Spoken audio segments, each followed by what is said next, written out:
Election engineering বা কারচুপির অভিযোগ নির্বাচনের পরপর জামায়াতের অনেকে করেছেন।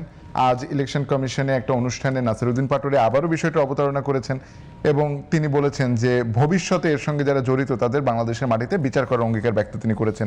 সেখানে তিনি জামাতের কারা কারা হেরেছে, তাদেরও কি করে ইঞ্জিনিয়ারিং করা হয়েছে, হারানো হয়েছে সেগুলো।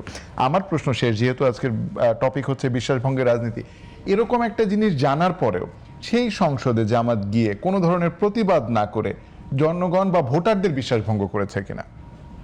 জামাত স্ট্রাকচারালি প্রতিবাদ করেছে, 30টি আসনের ব্যাপারে আপিল করেছে এবং সেগুলোর ব্যাপারে শুনানি চলমান। আমি আপনাকে একটা কথা বলি, দেখেন এইটা একটা অভিযোগ শুধু না, একজন প্রার্থীর স্ত্রী অন ক্যামেরা একটা সেন্টারে ঢুকে প্রতি জায়গায় গিয়ে গিয়ে তিনি ভোট রিকাউন্ট করাচ্ছেন। এটা কি অভিযোগ করা যাবে না? সেখানে রেজাল্ট যেটাই হোক,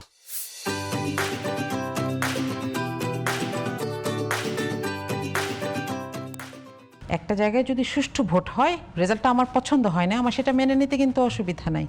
কেবলমাত্র যেই সব জায়গায় এই ধরনের এভিডেন্স আছে সেই সব জায়গার ব্যাপারে আপিল করা হয়েছে এবং এটা অবশ্যই করা হয়েছে জনগণের রায়ের প্রতি শ্রদ্ধা রেখে। কারণ দেখেন 30টা আসন এদিক ওদিক হলে খুব বেশি সংসদের স্ট্রাকচার বদলাতো না, কিন্তু আমাদেরকে এটা করতে হয়েছে কারণ আমরা জনগণ আমাদেরকে যে রায়টা দিয়েছে আমরা তাদেরকে বোঝাতে চাই যে আপনাদের এই সিল বা রায় এটাকে সংরক্ষণ করার জন্য আমরা ম্যাক্সিমাম চেষ্টাটা করেছি।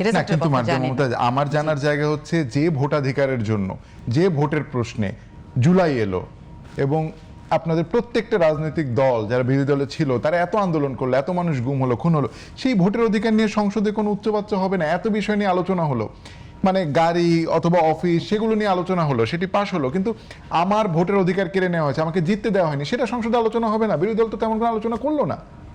এটা কি সংসদে আলোচনা হওয়ার বিষয়? আলোচনার বিষয় না, কিন্তু সংসদে আপনারা যখন এত বেশি আলোচনা করলেন তখন জাতির সামনে বলতে পারতেন এটা সংসদে কেন আলোচনার বিষয় না, সেটা হচ্ছে যে এটার জন্য আমরা আইনি পথেই তো কাজ করেছি।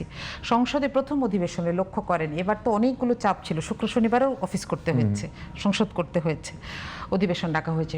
সেখানে এইটা ওখানে না নিয়ে যেহেতু আইনি লড়াই চলছে, এখানে হয়তো তারা প্রয়োজন বোধ করেন নাই। আর নাসিরউদ্দিনের বক্তব্যের জবাব হয়তো তিনি আরো একটু ভালো করে দিতে পারতেন, আমি আমার জায়গা থেকে বলছি।